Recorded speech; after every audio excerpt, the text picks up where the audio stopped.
How about this one? Miami and Indiana, championship game Monday night. Maybe the best team of all time, the Indiana Hoosiers. I remember back in 1985, the Chicago Bears were supposed to be the best team of all time. Showed up to play a Miami team in the Orange Bowl, and Miami walked away with a victory, even though the Chicago Bears went on to win the Super Bowl, and away we went. But Miami has a chance to thwart that at home at Hard Rock. That line sits at 8.5 and a total 47.5. The public can't get enough of Indiana, Joe. What's your spread line here? The bookmakers I talk to are laughing at because they can't get any Miami money. And here's the thing.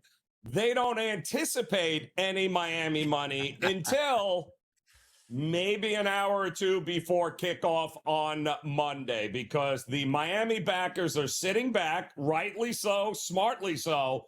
They're kicking back, waiting to see just how far this line will go with the public. But keep in mind, 8.5, 9, 9.5. These are all dead numbers. It doesn't make a difference at this point. The only number that matters is anything above a touchdown, Donnie. And that looks like where it's going to go. But get ready. There is going to be an influx of Miami money before kick. But right now, all the money in the market is with the public on Indiana.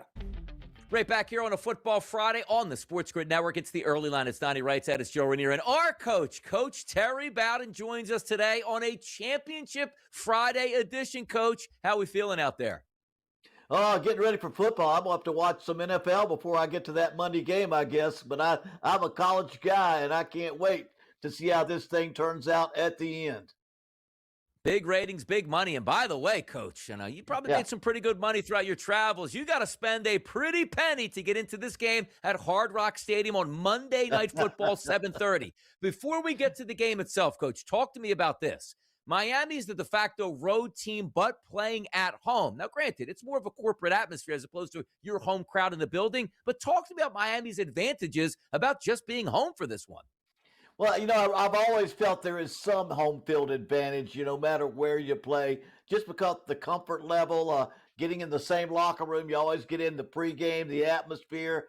I think in this case, it's probably vital. If they play anywhere else, I'm not sure Miami fans have anybody in the stands because Indiana would have bought them all. I think being in Miami, they at least get 50-50, and it feels kind of like a home game. But Miami fans are not big travel fans. I'm not sure, to be quite honest. The town's full of Dolphin fans and pro sports fans as much as anything. And the Miami Dolphins, this is the perfect place for Miami to play this game, I'll tell you. Take me down the script here, Coach, because it feels to me like Indiana has not been tested at all. They have played from in front. They have taken the air out of the ball in the second half, and they've buried teams early. For Miami to have success, this better be a lower scoring first half. No, Coach? That's right. If you're going to go with Miami, pick the under. But let's don't say that Indiana has everything gone perfectly. Remember, Iowa, a 20-15 football game. It was tied 13-13 with 2 minutes left. They threw a touchdown pass, then gave up a safety just to be safe. That was down to the wire. Ohio State, they had to score with 1 minute and 20 seconds left or they lose that game. So there are some things that happened. In both of those games, they rushed for less than 120 yards. To me, if there's one factor, if Miami can do it, hold them to around 100, 120 yards of rushing, and it gets them out of their comfort zone because Indiana likes to run first, throw second.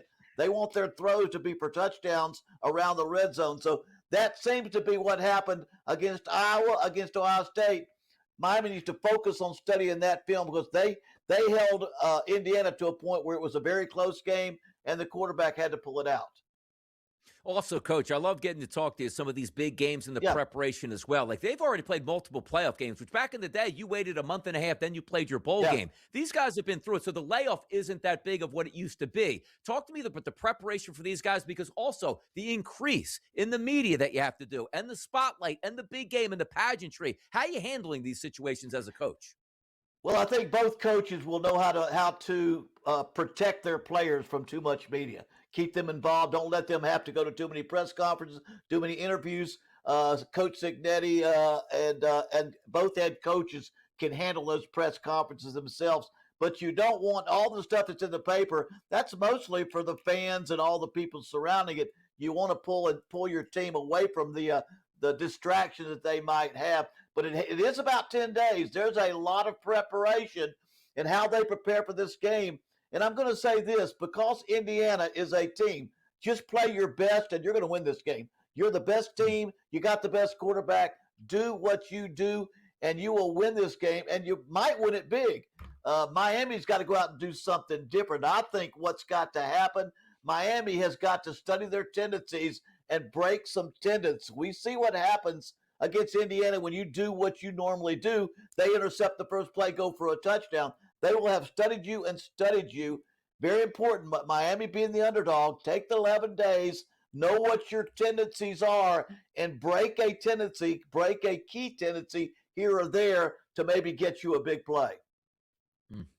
Football gods are interesting here, Coach, because I don't think a lot of people understand or realize that Corey Heatherman, the current DC for Miami, who has changed this culture here on the defensive side, he was Cignetti's DC at JMU and was extreme, and Cignetti loved him.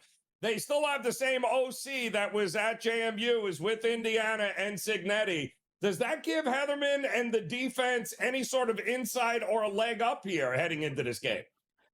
I think that swings both ways. I think that they know him, he knows them, and I think that's going to play against each other. And I think that's where tendencies come in.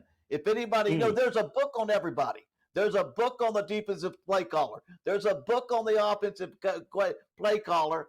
And the key is to know what they tend to do and to make sure you can offset that by doing something different. I'm reminded, if you ever saw the movie Patton, I think the best scouting report was when he was fighting against Rommel in North Africa, and he won the battle, killed all the tanks, and his quote was, Rommel, you magnificent bastard, I read your book. The key is if you're Miami, you better read the book, which means study their tendencies. Make sure that you know your own tendencies, because when you're the underdog, you've got to break tendencies a little bit. And those coordinators that know each other so well, that's going to be a big factor. Coach, when you have an elite defensive line like Miami does, with Mesidor on one side and Bain on the other, let's talk to it from an offensive coordinator perspective. Do you operate differently, or do you say, no, we're going to play to our strengths, or is it extra chip blocks? How do you handle those defensive ends? Well, you mentioned chip blocks at the end. When you get to the point where they're dangerous, they cause problems, you've got to either throw quick passes, get the ball out of your hands, or double team, chip a back on that case. That's why I've said that, one, Miami's got to stop the running game and then put a blitz and put pressure on that quarterback like he's not seen all year.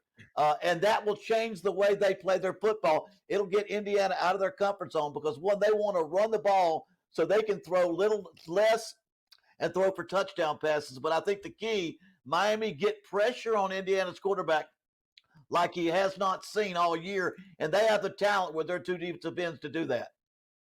Coach, we're going to put up a quick picture of some food. We all love game time food snack. Which one would you go with, the Angus beef shank or the Cuban croqueta pizza, which will be served for the college football national championship game? Look at that. Pizza or the steak, Coach? Hey, I'm on my New Year's protein diet, keto diet. Give me the steak any day. Gotta have the red meat. Next one is Coach. We'll talk to you later.